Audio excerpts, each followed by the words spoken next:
Hello Internet, welcome back sa Pinoy Flickr channel at sa lesson natin ngayon pag-aaralan natin kung paano gumawa ng isang HTML form na 'pag nag-submit ka ng form ay magse-save dito sa ating, user information data na Google Sheet. Okay, so for example ang gagawin ko dito ay Jane Doe, jane@gmail.com tapos +2, okey ganyan tapos siya ay taga-HR, submit. Okay, so pag-submit, pagtingin natin dun sa ating, Google Sheet ay nandun yung ating data na. So mag-a-append lang siya ng mag-a-append. So kung gusto niyo matutunan 'to guys at ready na kayo, simulan na natin. Okay, so fast forward tayo guys 'no, meron na tayo ditong simpleng index.html form. So ito yung mga, inputs ng full name, email, saka phone number, saka select department ano. So ito yung mga i-store nating information na ise-save dun sa ating Google Sheet. Okay, so kung hindi niyo gustong mag-type nito 'no, ipo-provide ko 'to dun sa ating description, yung link sa ating GitHub. So gumawa ako ng isang GitHub repo at i-copy niyo na lang itong index.html na kung ayaw niyong mag-code masyado or puwede niyo namang gawin ay kung meron kayong existing na HTML form na gusto niyo talagang i-save sa Google Sheet, mas maganda 'no, ipo-follow niyo na lang yung proseso na ating gagawin. Okay, so una muna natin gagawin ay siyempre i-open natin yung ating Google Sheet. So Google Sheet lang na docs.google.com tas spreadsheet. Pero i-Google niyo na lang na Google Sheet 'no, lalabas na yun sa Google result. Okay, so gagawa muna tayo ng blank spreadsheet. Okay, so itong blank spreadsheet na 'to ay, close muna natin ano. Papangalanan natin na user information data, yan. Okay, so yan. Huwag niyo kakalimutan na lagyan siya ng, title 'no, para alam ng ating script kung saan isa-submit yung ating mga data.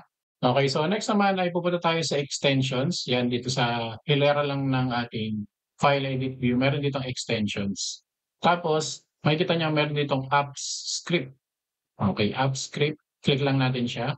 Okay, so lalabas itong, app script 'no na editor. So makikita niyo dito meron ditong code.js. So di na natin 'to gagalawin. Ang gagawin na lang natin ay, tatanggalin natin yung default function na naka-set dun sa ating script at papalitan natin yung ating project name na submission handler v1. Okay, so just in case na kailangan niyong gumawa ng panibagong version. Okay, so i-control, S ko lang o save. So ito na siya. Babalik tayo dito sa ating user information basta leave as open lang natin 'tong page na 'to kasi kailangan natin 'tong mamaya ano. Okay.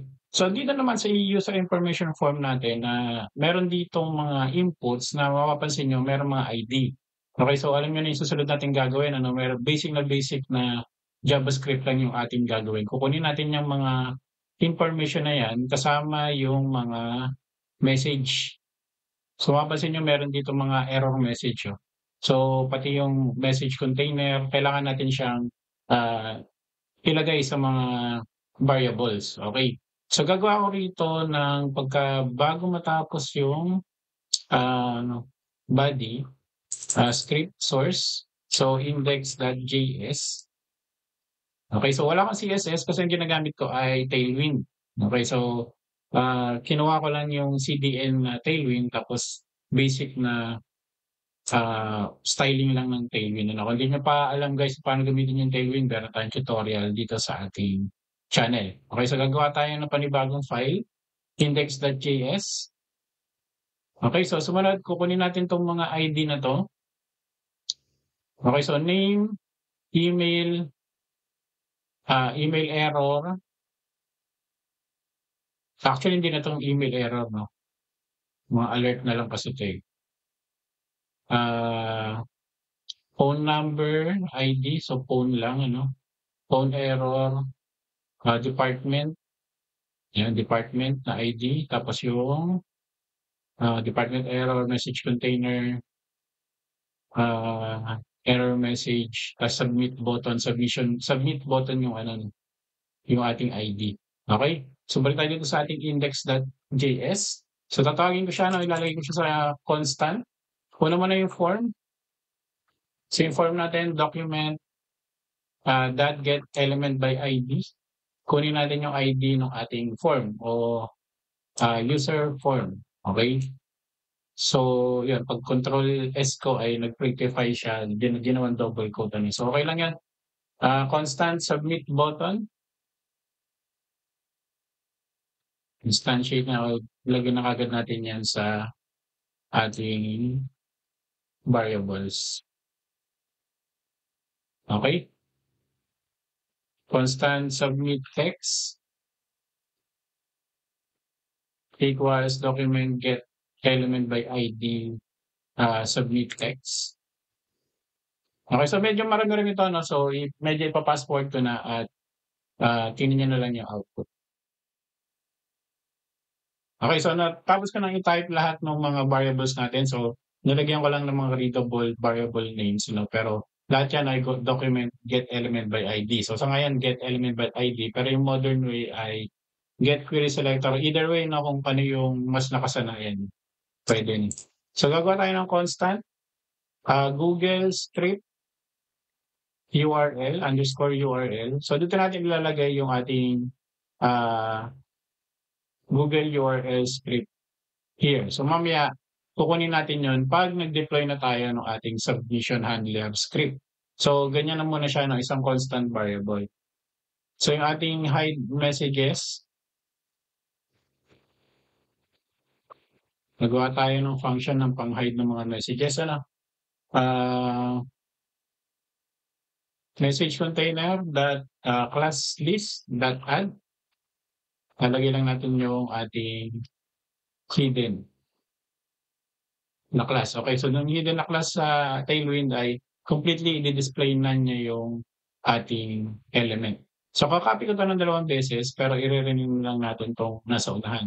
So yung una ay yung ating success message. Tapos sumunod yung ating error message. So i-clear lang natin yan o tatanggalin natin siya. Sumunod yung ating show o show error na function. So tatanggap yan ng isang message na string. So i-call natin yung ating hide messages para lang ma-reset. Ano? So dito yung pagre-remove. So message container that class list that remove. Tanggalin natin yung hidden niya para lumabas. Tapos yung success message that class list that add. Lalagyan naman natin yung hidden kasi error yung ipapakita natin. Tapos error message that class list that remove. Papakita naman natin yung error. Ano? Okay, so error text that text content equals to message. Okay. So, sumunod naman yung ating set loading. No? Pag submit natin, maglalabas tayo ng spinner. Set loading is loading na boolean. Ano?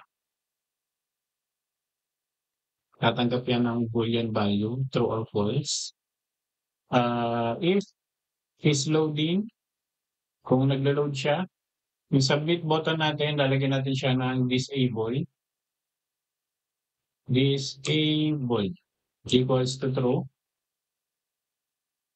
Tapos yung ating submit text, babaguhin natin siya. Class list that add hidden. Kailangan natin ng i-encapsulate sa ganun siya i-encapsulate sa double quotes. Okay. Tapos sumunod yung ating submit spinner that class list that remove hidden. Okay. Else, kabaliktaran naman yung ating gagawin. Ano? So, copy-paste ko na to. Tapos ito ay false. Tapos ito ay remove. Tapos ito ay add. Okay, so yun yung set loading natin. Sumunod naman na yung ating submit handler. So, dito na natin isasubmit yung lahat ng value na i-input ni user dito. Pupunta dito sa ating app script. Ano? Okay, so sunod natin gagawin ay constant handle submit na function. So, gagawin natin siyang asynchronous function sa JavaScript. Okay, so huwag kalimutan i-close 'no. Ta's ito ay merong event 'no. Ta's itong event ay ipe-prevent default lang natin para hindi mag-refresh yung ating form 'pag nag-submit. Okay, so i-hide message din natin para mawala yung mga existing error or success message. Tapos if form, check validity.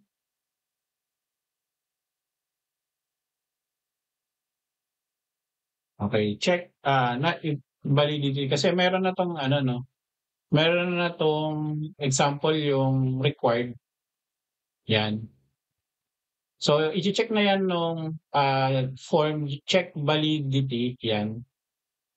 Iche-check niya na 'yan kung valid 'no, kung nag-submit kayo tapos hindi kayo naglagay ng value, iche-check niya na 'yan. So 'pag, hindi valid yung form, hindi 'to magsa-submit 'no. Ang gagawin natin, magre-return tayo ng form report, validity. Okay, so built-in function 'yan sa JavaScript, ha. Okay, so gagawin natin yung instant ng ating form, constant, form data equals to, name, document that get element by ID, name. So kanina yung chineck natin ta's yung value, ah, trim na rin natin o tanggalin natin yung mga white space, okay. Tapos email, so hindi pala dapat ano, kasi JSON siya o object siya. Document get element by ID, email, dot value, dot trim, tanggal ang white space, phone, document that get element by ID, phone, same, copy paste na lang. Ka-copy ko na lang 'to, ha, copy, comma, tapos sumunod yung ating department. Document that, get element by ID, department,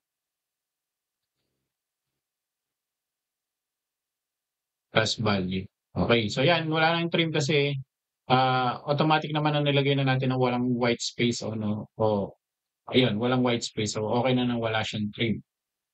Okay, so sumunod naman ay, ise-set loading natin true para mag-ikot-ikot 'no, 'pag papakita yung loading ng ating, submission. Tapos try catch, huwag kakalimutan mag-try catch. Tapos dito ay show error, failed to submit, form. Yeah, okey na 'yan. Tapos, lagyan tayo ng finally 'no. Yung ating set loading gagawin nating false, okey? So kahit ano mang mangyari, ang gagawin ng ating try catch, ifo-false na lang yung ating loading ta's magpapakita ng error o kaya, success message, okey? So constant, params equals new URL search params. Okay, so params dot, append yung name, i-append natin yung ating form dot name, params dot append, email.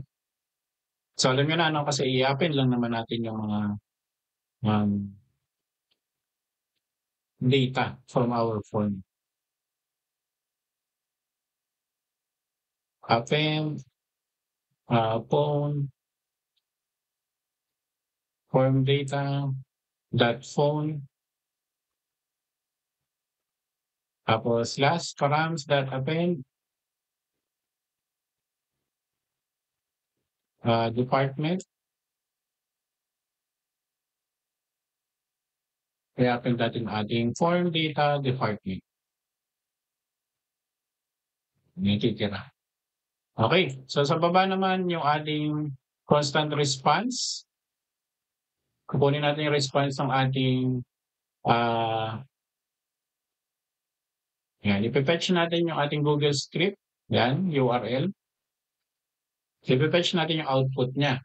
So method, post o string 'to. Tapos mode natin ay no course para hindi tayo mag-error nung ano 'no, cross origin, tapos params. Papasa natin yung mga parameters. Okay? Tapos sumunod, i-show success natin. Okay, so wala tayong show success, ano? Nakakalimutan natin gawin. O yun, nag-ano tayo. Cons show success. So ito naman ay kabaliktaran ng error, no? So i-hide message pa rin natin. So ika-copy ko lang 'to, no? Gano'n lang din naman 'yan. Copy lang natin yung nandun sa error. Pero ito gagawin nating, remove ta's ito remove din. Tapos ito ay, add. 'Yan. Kasi wala namang error, eh. 'Yan. Okey, so ito hindi na 'to, mag-e-error, 'no? 'Yan, may void na siya. Okey, so next natin ay yung ating form reset. So para ma-clear yung lahat ng inputs 'pag success, 'no? So reset natin siya. So yung mga built-in o yung mga dating function sa JavaScript, hindi na nalabasan. So lalagyan lang tayo ng konting delay dito, timeout. Set timeout, hide messages. Tapos lagyan lang tayo dito ng konting delay na 5 seconds o 5,000 equals to 5 seconds. Okay. So sumunod, okay na 'to, 'no?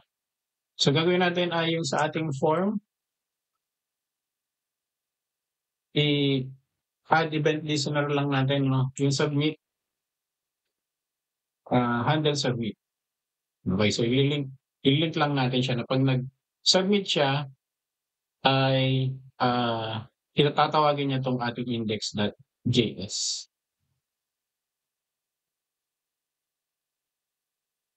Okay, tingnan natin kung gagana na. Sa ating console log, so dito, 'no, ang gawin natin 'tong params, console lang natin dito, 'no, console.log params. So ine-expect ko mag-e-error 'yan kasi wala pa naman tayong Google script URL, ano. So diyan do, John at gmail.com +1, ayan, tapos siya ay taga-IT. Okay, so yun yung ating URL params, 'no. Nandun naman, nakuha naman niya. Okay, pero may error 'yan kasi hindi naman ano yung URL, ano, hindi existing. Okay, so balik na tayo dito sa ating tanggalin ko na yung ang console log, ha. Ay, yung response pala natin, ano, hindi natin nagamit. Okay, so kahit wala na 'tong response, ano, pero ang gagawin natin iko-console log response muna natin 'to, ano. Tingnan natin kung ano yung makukuha nating response galing dun sa ating submission handler. Okay, so dito na tayo sa ating submission handler. So kung natatandaan niyo ay tinanggal natin yung default. Ang gagawin naman natin ay maglalagay tayo ng ating sariling form. So medyo mahaba-haba ito, ah, pagtiyagaan na lang natin, 'no. So kailangan natin lakihan siguro 'to, kung nalalakihan. Control, ayan, lakihan natin para kita niyo. Okay, so una natin gagawin ay function, do post na function. Yan ay tatanggap ay meron yan P or event, 'no, sa loob. Kasi gagawin natin ay try. So ito ay malapit sa JavaScript din, ano, parang JavaScript din yung, Google Script. Pero kung kayo ay pamilyar sa Firebase function or yung ating AWS Lambda function, parang gano'n yung kanyang ano, 'no, kanyang purpose. Parang gagawa siya ng script sa internet, ang app script natin, tapos magkakaroon tayo ng access nun sa gagawin nilang endpoint, 'no, 'pag clinic natin 'tong deploy. So mamaya ide-deploy natin siya. Okay, so dito sa loob ng ating, try catch, nagawa tayo ng constant, sheet equals to spreadsheet app.get active, spreadsheet, okay, dot get active sheets or sheet, okay. So yan ay ating sheet, 'no, yung ating ano, tapos yung ating variables let equals to blank. Let name, let email, isi-set lang natin siya as blank phone, blank string muna siya, tapos yung ating department. Parang initialization lang, department. Okay, sumunod. If that host data and so make sure natin na meron yung pinapasa ng ating data ay may laman. And that post data that contents. So pag yan ay true, try catch na lang ulit tayo sa loob ulit. Try const data equals to JSON parse. So kukunin natin yung that post data that contents. Okay. So sumunod, name data that name or blank. Email, para lang hindi mag-error or blank or empty space or empty string. Same dun sa phone, data.phone or empty string. Department equals data.department or empty string. Tapos catch.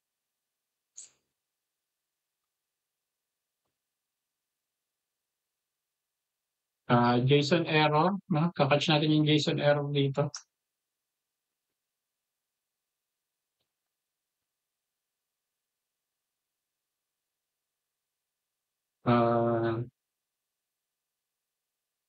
Kung may error, ganun pa rin, isa-set pa rin natin yung ating variable as empty. Okay, so ganun yung gagawin natin. Kasi kahit na mali-mali yung data, dapat hindi pa rin magka-crash yung ating service dito sa backend, Kaya kailangan mag-set tayo ng default o either may value or either wala, iba-blank natin. So okay na yung catch na yan. Okay, so dito sa else. Okay, so sa else naman, name that parameter, that name,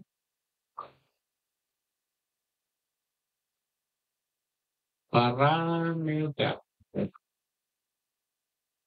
So ganun din, Okay, so i-copy lang natin 'to, para di na tayo mahirapang kaka-type. Pero papalitan natin siya ng parameter. Okay.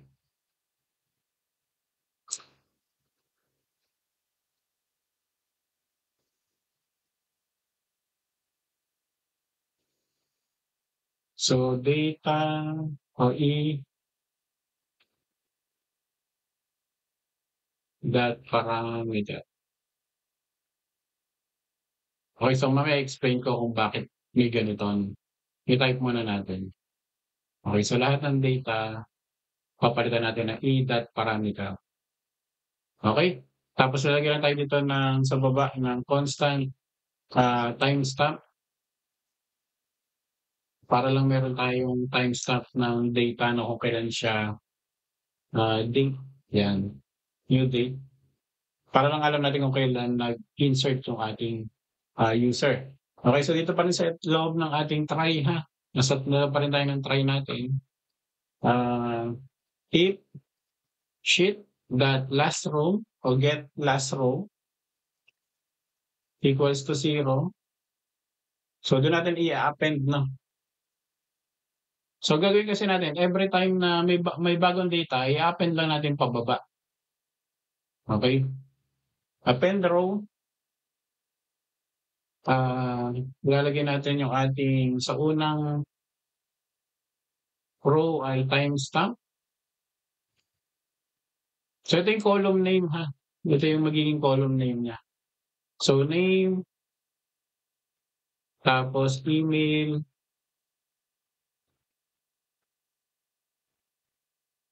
Kasi mahirap na ba't yung makita? Lakihan pa natin ano? Ay hindi tama na yung kanina, okey. Email, tapos phone, tapos yung ating, department.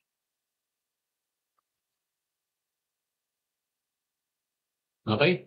So, sa baba nun, constant phone column. So, itong phone column na 'to, medyo magkakaroon tayo ng conversion 'no, kasi, mapapansin niyo sa form natin meron siyang plus 'no, kasi ito yung country code. Ngayon sa Excel, ang problema kasi sa Excel, basta nag-type ka ng plus, ah, i i iko-consider niya yun as formula. So, magkakaroon tayo ng error. So, kailangan natin siya ng special handler ano. So, sheet get, range, yan, get range natin. So, D equals D kasi nasa D yung ating, dito lalabas yung phone ano, na column.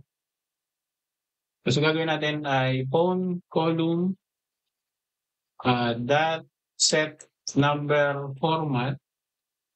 Lalagyan natin siya ng at. So, 'pag yung at ay gagawin siya automatically na string ano, okey? Okey, so okey na yan, yung pag-a-append natin ano. So, ito sa ano 'to, sa pagse-set lang ng column yan ha. Tapos sumunod ay const, last row,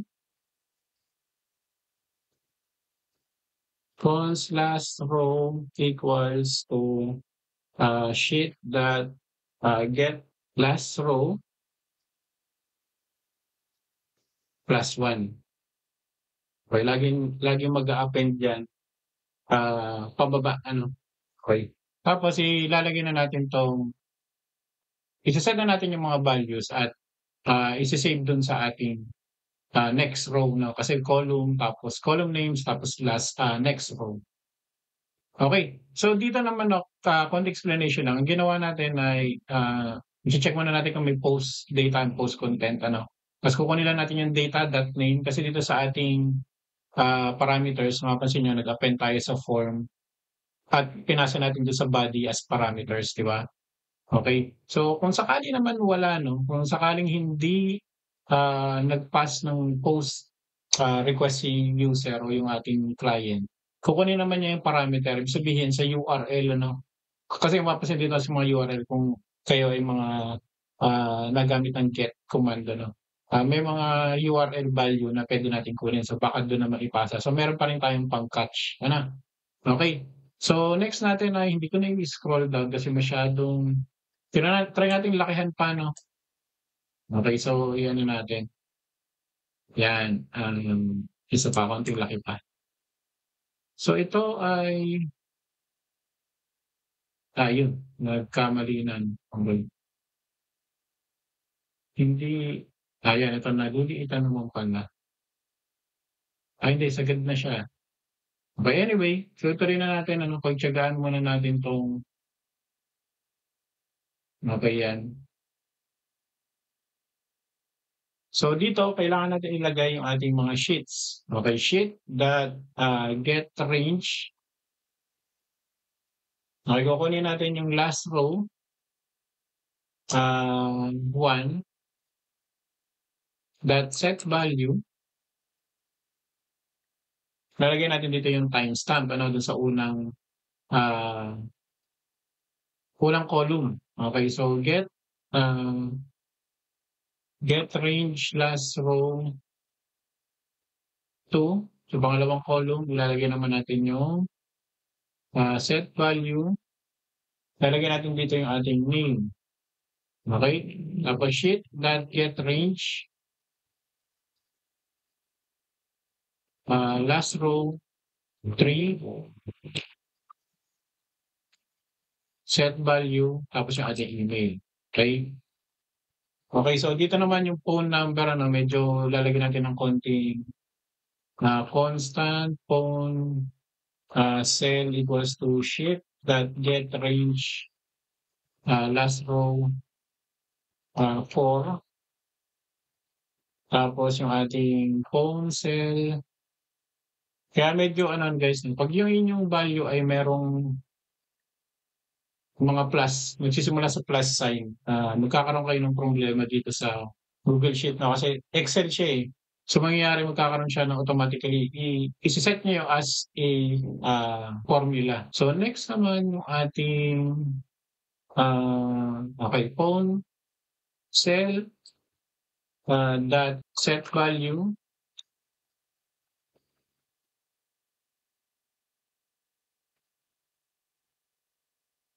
So, yan lalagyan natin ng space, okey, sa unahan. Mag-a-append tayo ng space plus yung phone number sa unahan, okey? Tapos set, sheet,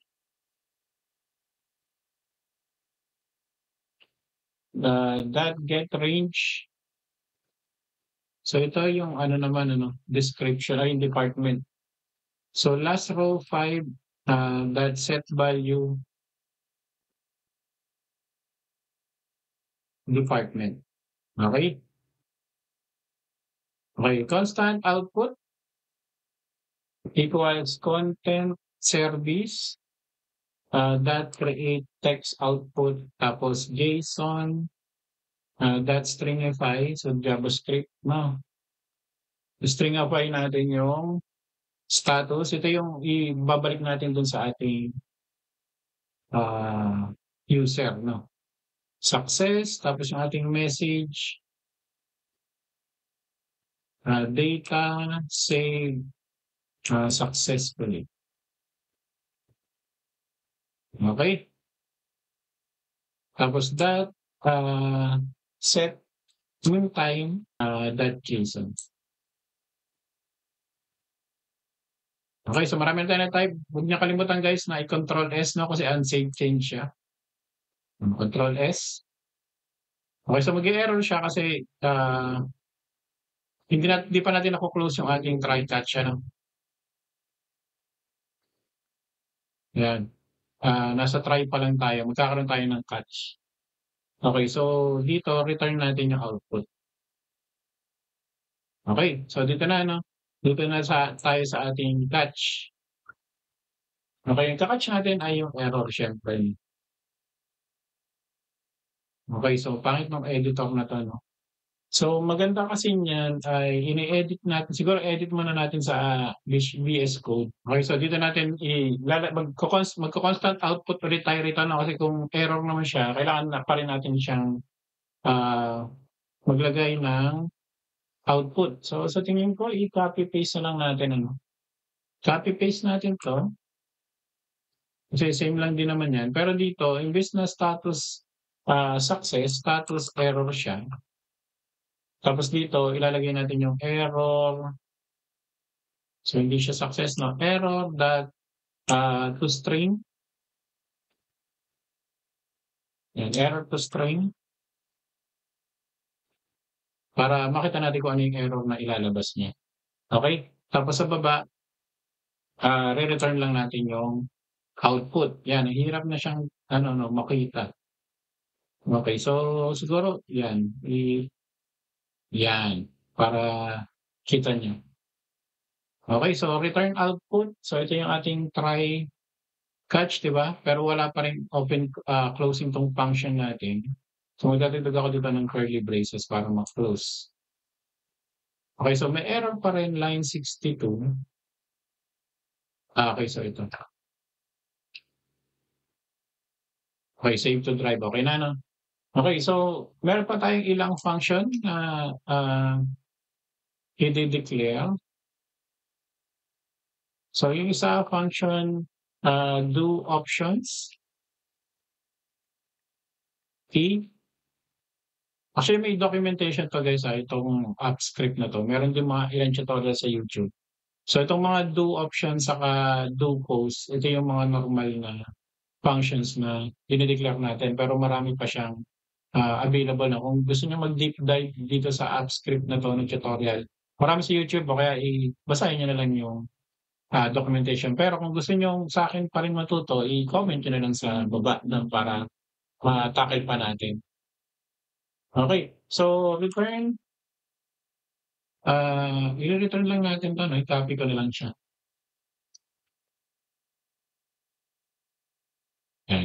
Tapos, status, papalitan natin 'to ng success. Hindi 'no, hindi pala 'no. Itong output, ayan. Sumali ako ng return, service, content service, dot, create output, tapos blanko 'no. Ito yung sa options. Kailangan natin 'to guys kasi required siya, itong do options na 'to. So, content name type, content service,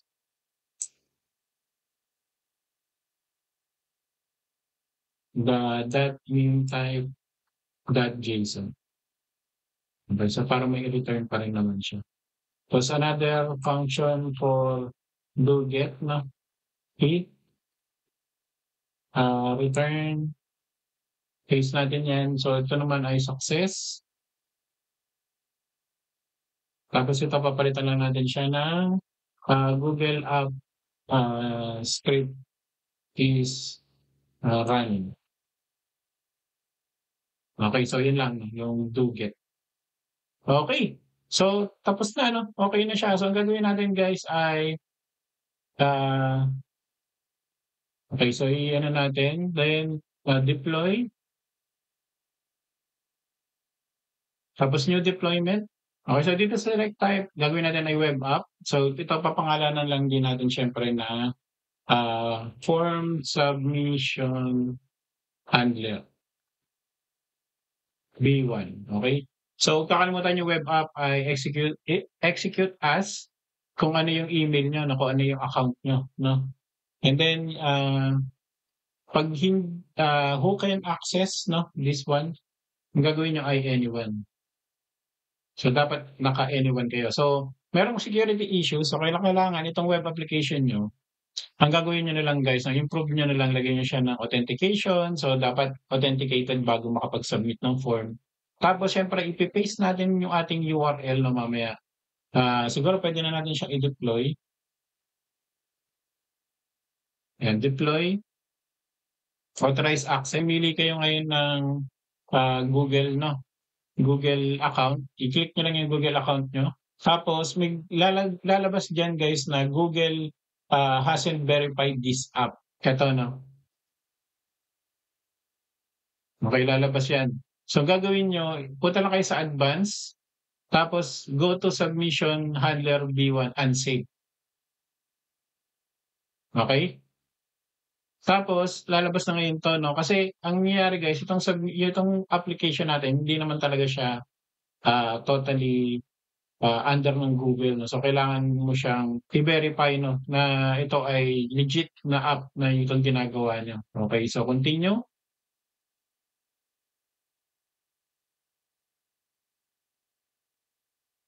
Okay, so 'pag na-ano niyo na-deploy na siya, may lalabas dito na web app URL 'no. So itong deployment ID, okay lang din yan na i-copy niyo, pero ito yung kailangan natin. Okay, so ika-copy lang natin siya, copy, tapos done. Tapos dito sa ating script, ito ano yung Google URL script here, ipe-paste lang natin siya dito. Okay, so nandito na siya, no? So sabi ko nga sa inyo, itong URL medyo sensitive. Hayaan niyo na yung back-end service yung gumawa niyan ba, Node.js, o kaya PHP, Python. Saka kayo gumawa ng parang REST API, no? Para secure itong inyong URL. Pero for this example, okay na yan. No? Okay, so i-try na natin guys no, yung ating application kung gagana. So, refresh. Ito yung ating user information data. So, gagawin natin ay John Doe, John at email. Tapos plus, yan. Tapos taga-IT department siya. Tapos submit. Okay, so successfully, your information has been successfully submitted o submitted successfully. That's pag pumunta tayo sa ating Google Sheet ay nandito na siya, no? Nakasave na siya rito.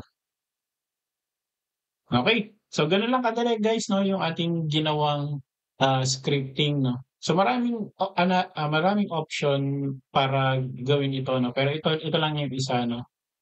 Nire-recommend ko guys na pag-aralan yung N8N, yung automation, mas madali kasi drag and drop lang. Pero kung gusto niyo talaga yung na ma-manipulate niyo yung code o yung nakikita niyo yung data kung paano napo-process yung, bawat script ay ito yung route na nababagay sa inyo. So, bahala na kayo kung paano siya i-explore. Make sure lang guys na secure yung inyong gagawing application. Okay guys, kung marami kayong natutunan at nagustuhan niyo 'tong tutorial at hindi pa kayo subscriber, please consider subscribing. I-hit niyo yung bell button para palagi kayong updated sa susunod na lesson dito sa Pinoy Free Coder Channel. Again guys, maraming salamat sa panonood at kita-kita tayo sa susunod na lesson.